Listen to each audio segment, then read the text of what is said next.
morning, everybody. So I'm Andy. If we've not met, I would love to get to know you. So I'll be out in the lobby afterwards. Would love to just have a second to put a name and a face and all those kind of things. Would love to be able to have a chance to know who you are and what your story is and all those things. That's an important part to me. Before we jump into the message, I feel like I need to just say a word of confession. You know, confession's good for the soul, right? So I need to confess something. So we just sang a minute ago, "You are worthy of your name." And like a lot of the modern songs, that phrase repeated kind of over and over and over. And I was running around before service doing different things, getting ready, and I heard the band going through that. And I thought in the dark part of my heart, what's a stupid thing to say? Like, you're worthy of your name? Like, of course a person's worthy of their own name. Like, what does that even mean? It seems like a meaningless thing to say over and over and over again. And I was just a little bit snooty and judgmental, if I'm honest, about that. Until during the first service, the 9 o'clock service, I sit right over here with my family, and I was singing along with them, and it hit me when we got to that song that God, Jesus claimed to be God in the flesh, that be God pre-existing, and then come into the earth and live in a human body and be God right there in the flesh. And that we're saying to him, you're worthy of that description. You're worthy of that name. No one else in history has been worthy of that name, and we're declaring, rightfully so, that Jesus was and is, and it really is a pretty powerful. And so I felt pretty convicted sitting there right over here during the first service, and I felt like I should admit that to you. So we're in the middle of a series called In the Middle, where we've said that at the beginning of a challenge or a project or a race or whatever, in the beginning, there's all of this energy and excitement, and you're striving to do this new thing. And at the end, you see the finish line, you're almost done, but it's in the middle. That's when life really happens. That's when the rubber hits the road, because in the middle, that's when you're tired and you don't have that initial exuberance, and yet you've still got a long way to go, and sometimes you don't know how long you have to go. Some of you may be in the middle right now. You may be in a situation with a relationship or with a job or finances or health where you don't know what the end is. You're past the initial, and you're not to the end, and you don't know when the end is. And right now it's just hard, and every day's hard. And I think it's powerful when you're in those moments to acknowledge that Jesus is worthy of the name that we've given him, and that God's going to come alongside you in the middle. So I'm glad you're here for that. I hope we can encourage you today, if that's you specifically. Now, I want to tell a story to start this morning, and I'll get back to the end of it later. So a friend of mine, Bill, tells when he was years ago when he was teaching his son Billy to play baseball. I don't know if there's any baseball families in the room, but Billy was little, so he was just getting started on baseball. And so Bill would throw the ball to him, and he'd catch it, and they'd throw it back, and they were going back and forth. And Bill noticed that Billy did really well if the ball was somewhere in here, like if he made a good throw. He was good. Billy did pretty good if it was up high. He could catch it pretty well. But if Bill threw it a little bit low, Billy got confused, and he would kind of try to do this, and he would get down low. And if he threw it real low, Billy almost fell over trying to get to the ball, because he would try to catch it in the same way. And so Bill's like, "Hey, buddy, you gotta flip your glove over." And so he got it, and he's pretty good. The eyes, brightened up. He got pretty good at that. And so then they would throw a few low, and he got good at that. And then he would try to confuse him. He'd throw some high ones and then back to a low one, and he'd forget again. He had to kind of go through the whole process. But eventually, he was getting pretty good at going back and forth with his glove. Now, I want you to put a pin in that. We'll come back to that story in just a minute, because I need to pause at this point and introduce to you some special guests this morning. So this series is called In the Middle, but in the middle of the In the Middle series, we're going to introduce you to our residents, and it's all going to fit together. You'll see that hopefully by the end of the message. So in just a minute, I'm going to invite our 2023 residents to come out on stage. Now, I don't know what you were like when you were 20, but I promise you, looking out across, you're a scary group to look at. I just want to say ahead of time, you're a little frightening. Some of you more than others, you know who you are, and you're just a little more frightened. You're just a little nervous. So backstage, they're very likely a little bit nervous, maybe a lot nervous, but at least certainly a little bit nervous. And the way that you welcome them out will help that. So, like if you're like, "Oh, that's great," that's not going to do much to help them. But if you're exuberant in your thing, that would be really helpful. So would you help me welcome our 2023 residents to the stage today? Thank you.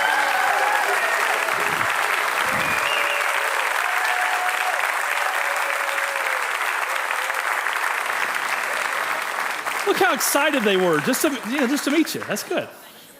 So this is our 2023 crowd. 3 of the 4. You'll notice there's 4 on the screen, but 3 of the 4 are here today, and we're just going to introduce them, let them get to know you a little bit. And I've got a question for each of them that'll give you an overall picture of what's happening. So Abby, we're going to start with you if you want to introduce yourself to the group. First of all, I just don't appreciate the exposing of us being nervous backstage.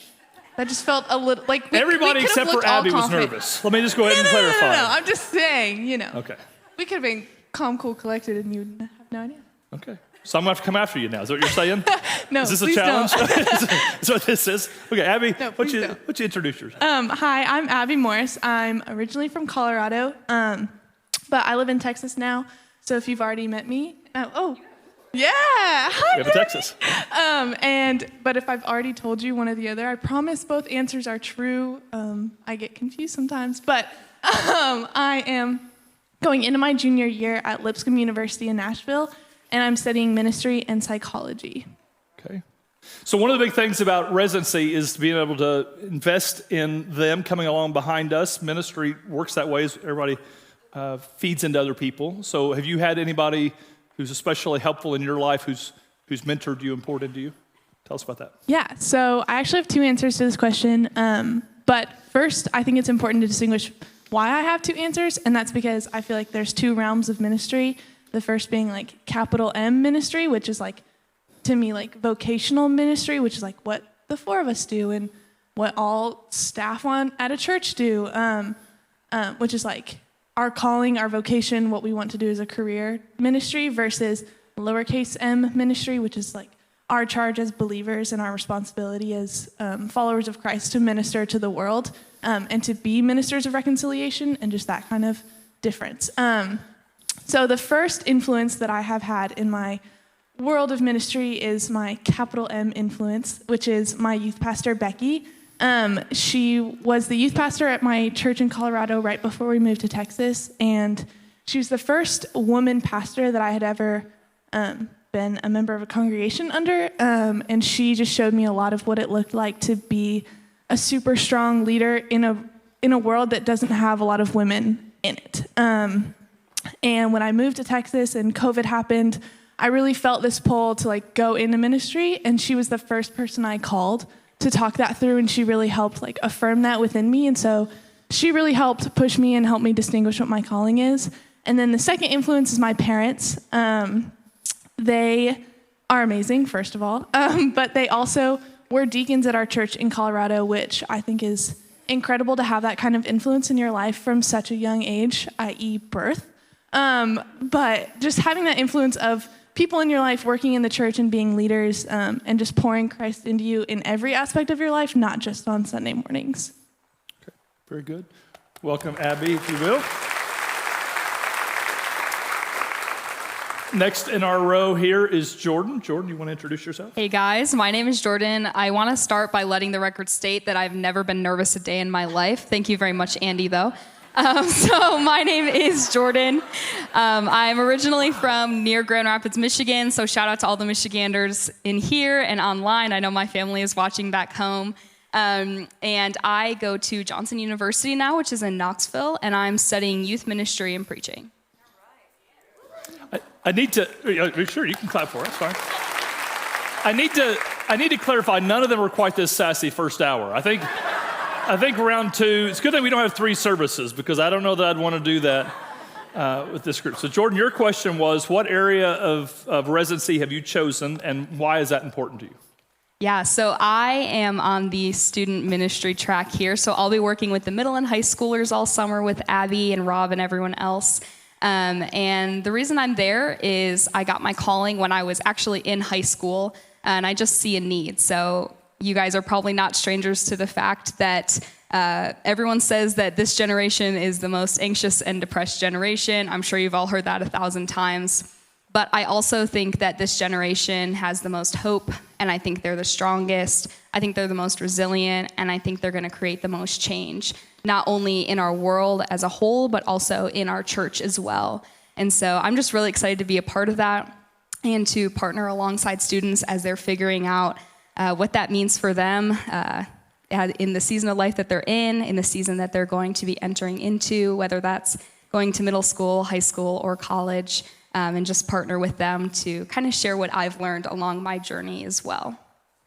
All right. Welcome. So if you're looking in reverse order on the screen to the ones we have here on stage, so Abby and Jordan are in student ministry, so they'll be all over the church doing lots of things, but primarily with our teenagers. Carly and Meredith will be working primarily with children's, although they'll be all over the church as well. Meredith needed to take a vacation. Meredith's been on the job like 6 days, already needed a day off. She's a little bit, wore out from all the work we've given her from 6 days. And turns out she was more devoted to her brother's graduation than she was to us, and maybe more devoted than she was to Jesus. We'll have to talk to her about that later. But she needed a day off, so she's up there doing that. But we did want to introduce her to you, so if you take a second and watch the screen. Hi, my name is Meredith, and I'm going to be working in the children's ministry this summer. And I'm originally from Cincinnati, Ohio, but I just finished my sophomore year at Lipscomb University, where I'm studying children's ministry and psychology. And I'm super excited to be here, and I can't wait to meet you all when I come back.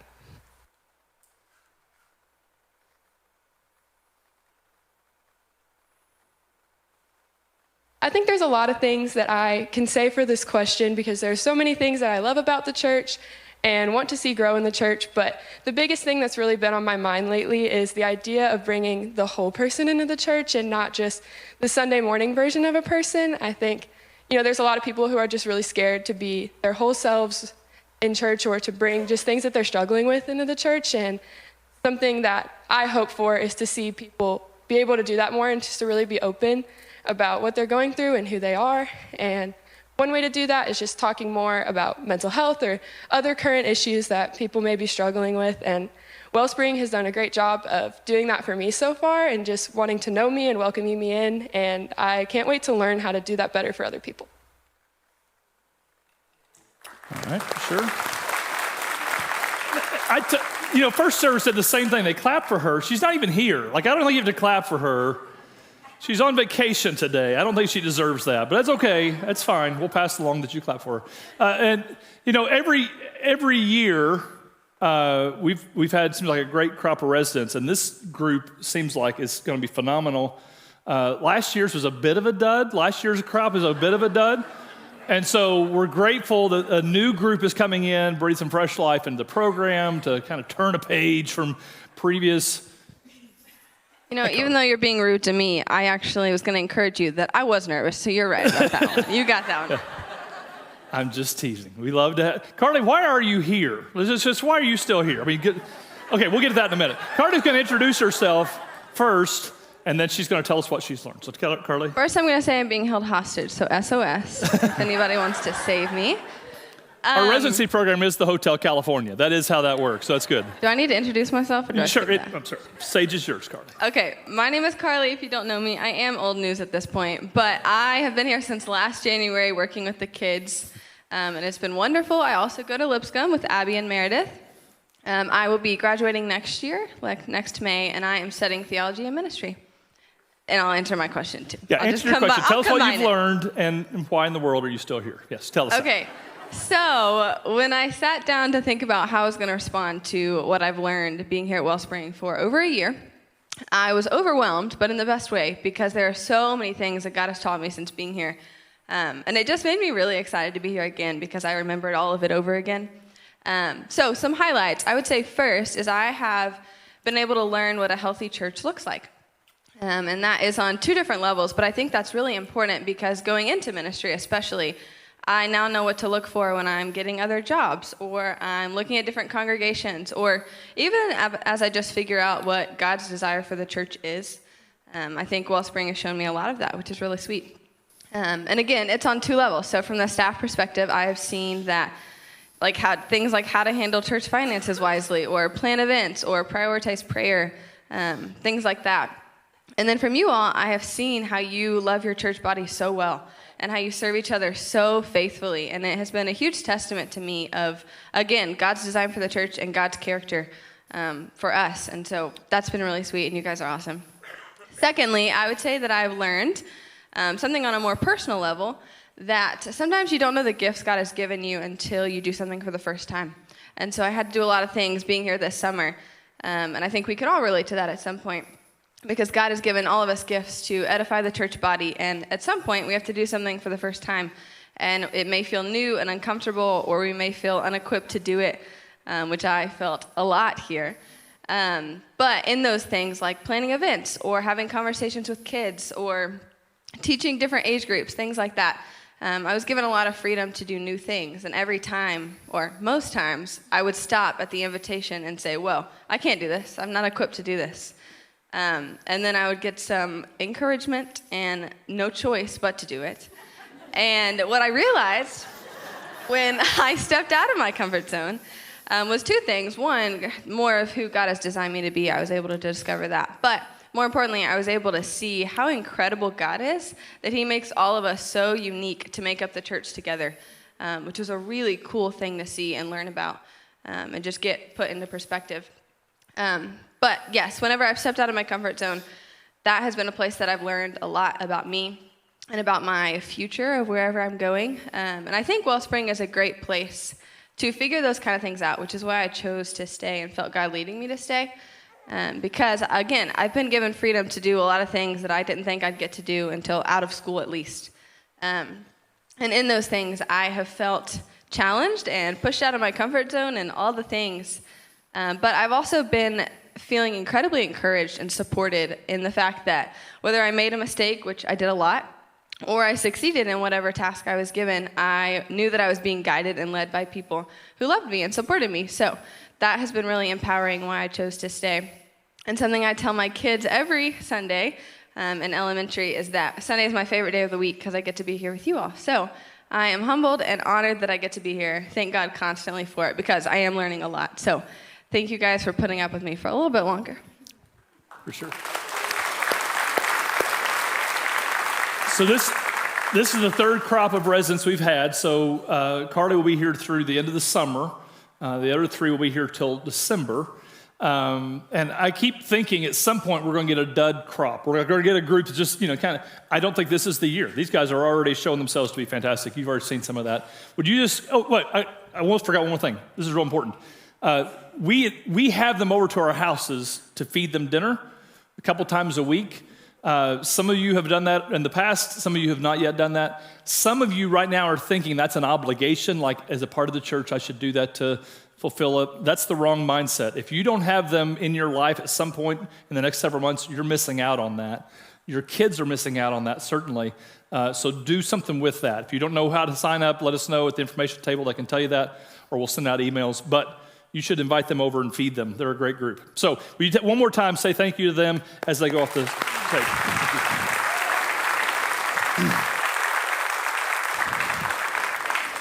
The future of the church is in good hands, for sure. And we're getting a picture of that once again this summer. So I want to focus you for just a second on what the New Testament church looks like. About the church being in good hands today. I want you to think back to the New Testament church. When you read through the pages of the New Testament, what you see is a church that was urgent. People were being arrested for their faith. Hebrews says that property was being confiscated from them because of their faith. Thousands of people were coming to faith in Christ. The gospel is spreading over the known world. And yet, what they had to deal with was almost unrecognizable to us today. The life that they lived was so much different. I really believe that the leaders of that day, certainly the church members of that day, thought that Jesus would return in their lifetime. So there's an urgency about that he's coming back maybe next week or next month, maybe today, but certainly my family is not going to go without me. He's coming back before I'm gone. Like, that's going to happen. The church had no buildings to meet in that they owned. They had no political clout or leverage. They didn't have books and resources, seminaries or seminars. And yet the gospel, without any of those things that we take for granted, the gospel was spreading over the known world because of the urgency, I believe, that they had about Jesus' return. And it was within that mindset that Paul wrote to Timothy what I believe is the secret sauce of the early church. So if you want to know what did they have that we don't seem to have, it was this verse right here. 2 Timothy chapter 2, verse 1 says, "You then, my son," Paul, the mentor, writing to Timothy, the pastor of the Ephesus church, kind of like a residency situation there where he's mentoring him. He says, "You then, my son, be strong in the grace that is in Christ Jesus." Be strong in grace. How do you do that? Well, he's going to tell us in the next verse.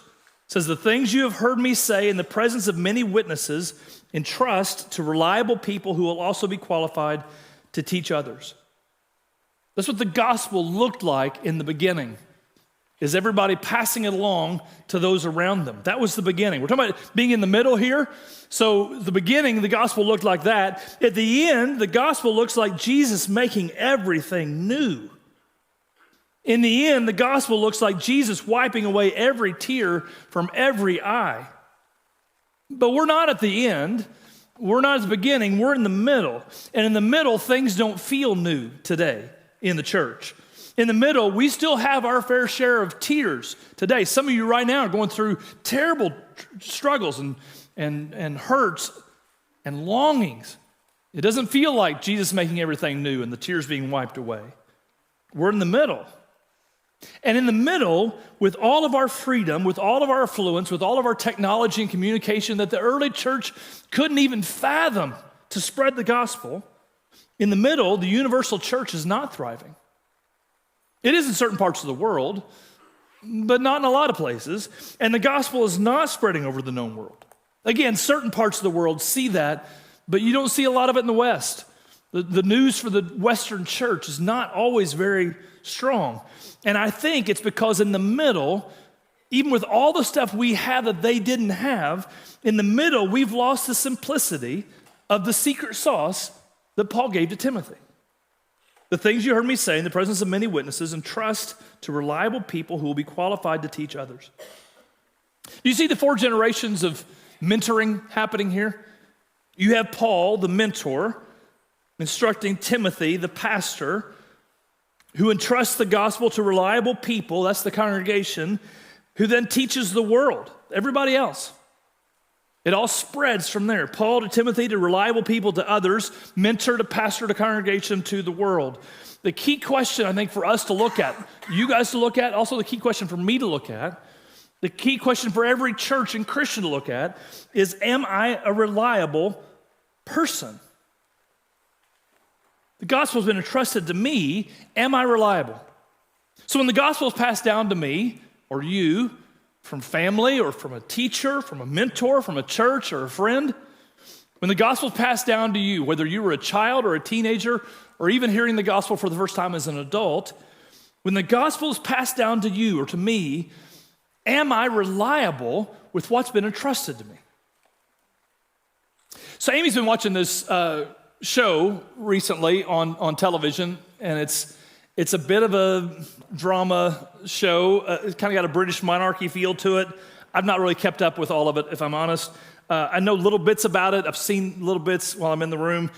But in one of the recent shows she watched, there was a scene where the queen finds out that her son is expecting a baby. Her son and daughter-in-law are expecting a child, and it's going to be their first grandchild.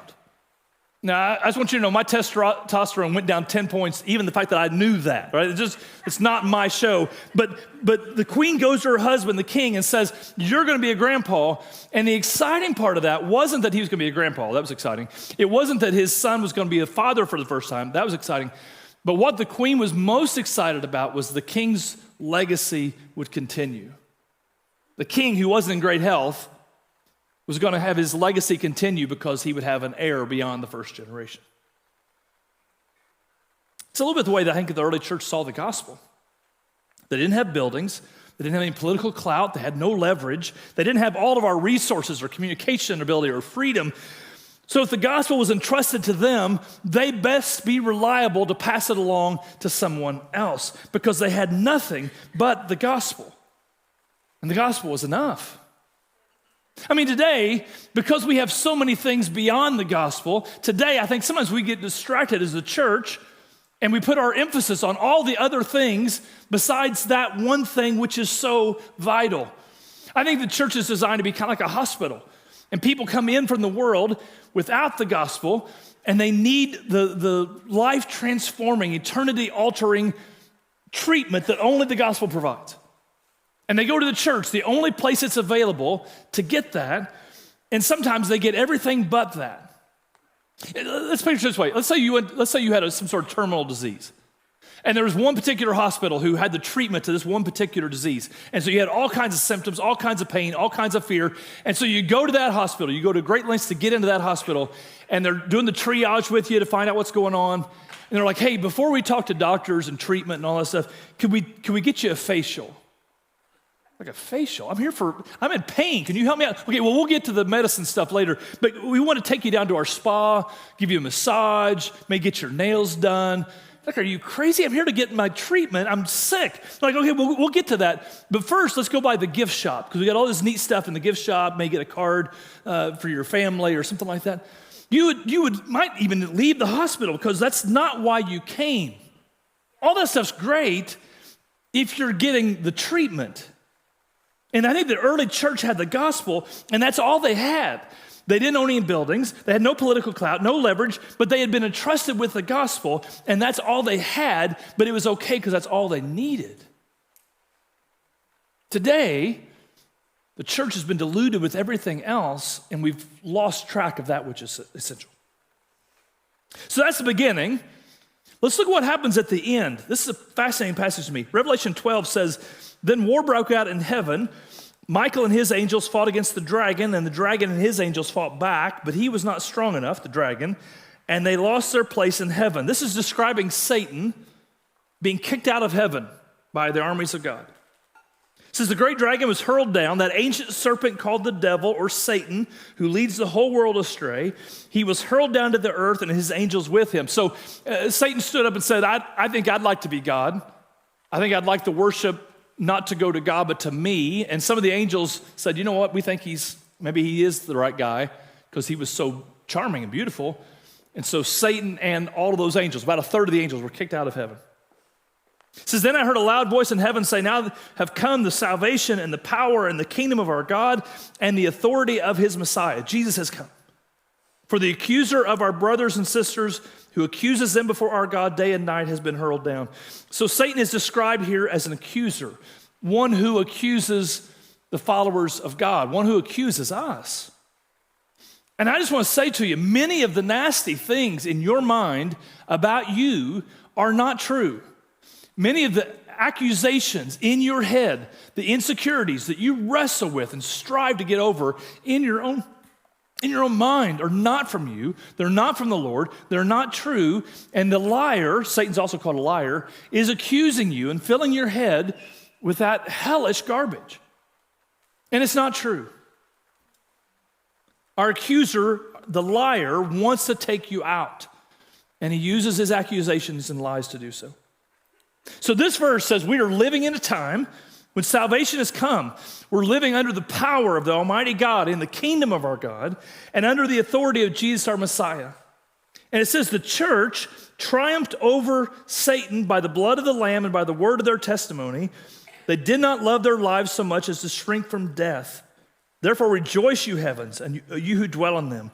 But woe to the earth and the sea, because the devil has gone down to you. He is filled with fury because he knows his time is short. So when Jesus won and Satan lost, and Jesus resurrected from the grave, Satan was hurled down and he was filled with fury because he knew his time was short. Now, if Satan was filled with fury 2,000 years ago because his time was short, what kind of mood do you think he's in now? It's not good. He's an accuser and a liar who's filled, according to Scripture, with undescribable fury because his time keeps getting shorter. Now, if that's true, why in the world would we think that the middle would be easy? Why in the middle do we think that the middle would be filled with health and prosperity and all the stuff that sometimes churches say? It's not going to be easy. But let me go back one verse because I skipped the most important part. Verse 11 says, they triumphed over Satan by the blood of the Lamb and by the word of their testimony. They did not love their lives so much as to shrink from death. So first of all, there's sacrifice involved. They didn't love their lives so much to shrink back from the gospel. They were willing to face hardship, struggle, even to the point of losing their life for the gospel. But how did they triumph over Satan? First of all, by the blood of the Lamb. What's that talking about? Jesus' death and resurrection. Jesus died on the cross, shed his blood for us, triumphed over death by raising from the dead. He's worthy of the name. We just sang a minute ago. And because of that, they triumphed over Satan. But there's more than that. They triumphed over him by the blood of the Lamb and by the word of their testimony. We are called to be witnesses, not necessarily experts, not prosecutors, certainly not judges, but witnesses. Paul might say reliable witnesses of what we have seen and heard and experienced. And because we've been given so much, Jesus gave us plain language about what that means. Jesus said, everyone who has been given much, much more will be demanded. And from the one who has been entrusted with much, that word entrusted is the same word we read about from Paul, entrust to reliable witnesses. The one who's been entrusted with much, much more will be asked. So the question is, to us, the church, the followers of Jesus in the middle, the question is, are we reliable with what we've been entrusted? We're in the middle. We have far more freedoms than the early church could have even dreamed of when they were being arrested for their faith and killed for their faith and having their stuff taken away. We have far more resources than they did at the beginning here in the middle. We have buildings and technology and ability to travel. It's amazing. We have a far greater way to communicate than they had in the beginning, with things like even like microphones and the internet and FaceTime that we can talk to anybody on the globe in just a matter of seconds.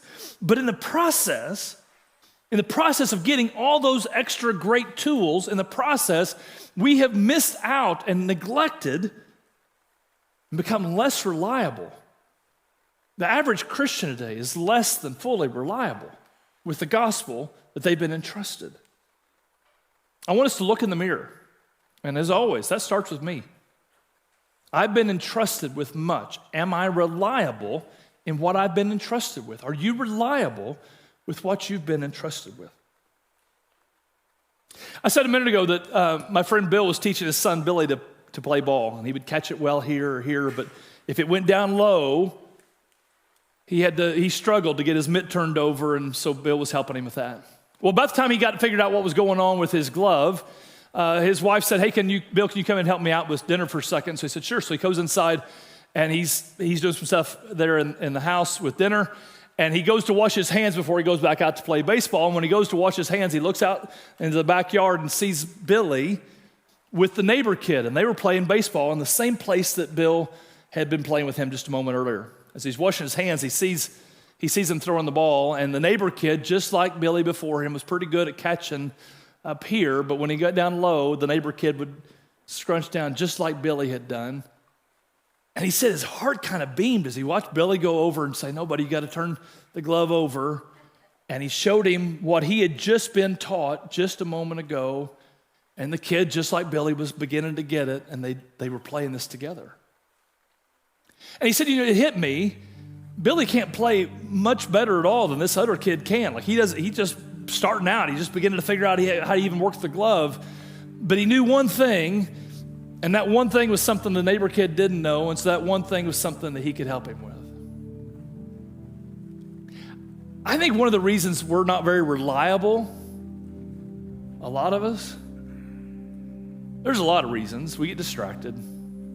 We get pulled too many directions. We're too busy, all of us. But I think one of the big things that we get distracted by is we think we just don't know enough. How in the world am I going to tell somebody else how to do this life when I only know this much? The bottom line is we don't have to know all that much to know enough to be reliable with what we've been entrusted. The gospel says that Jesus is worthy of the name God. He is God in the flesh. He's the only person in history that's ever been worthy of that title. And God came to earth to live among us and die for our sins. And then when they killed him for the sins we earned, God raised him from the dead. And now he's alive, ruling over all of us, allowing us the opportunity to come back to God. And if this is the first time you've ever heard anything about Jesus and all you know is what I just told you, you know enough to tell somebody else who doesn't know what you know. You've been entrusted now with the seed of the gospel. And I've been entrusted with the seed of the gospel. And most of us know a whole lot more than what I just told you. And most of us have been given the task of being reliable witnesses with what we've seen and heard and learned and thought and experienced. And the church has got distracted by all the other things that we have to offer. And our world has shown it. Our world is looking a lot like what they would look like if you took the gospel away out of the hands and mouth of the church. I want you to bow your head and let me pray with us, for us today. God, I pray just now that you would lead us, your church, to get laser focused on what our number one responsibility is here as your followers. We're called to be reliable witnesses to what we've seen and heard and know. God, for some in this room, they've never committed themselves to that. They've never accepted that as truth. They've never turned the nature of their life around that reality. And I pray that today would be the day they do that. Today would be a day they pledge themselves to you. Today would be a day they would focus in on what truly matters most. God, all of us find ourselves distracted by responsibilities, by worries and cares, even by good religious things that are not the most important thing. We find ourselves distracted so that we're less than reliable. Help us be a church that's reliable in your eyes. Help us to learn to abide with you, to walk with you as you lead us every step of the way. We trust you, God. We pray in the name of Jesus.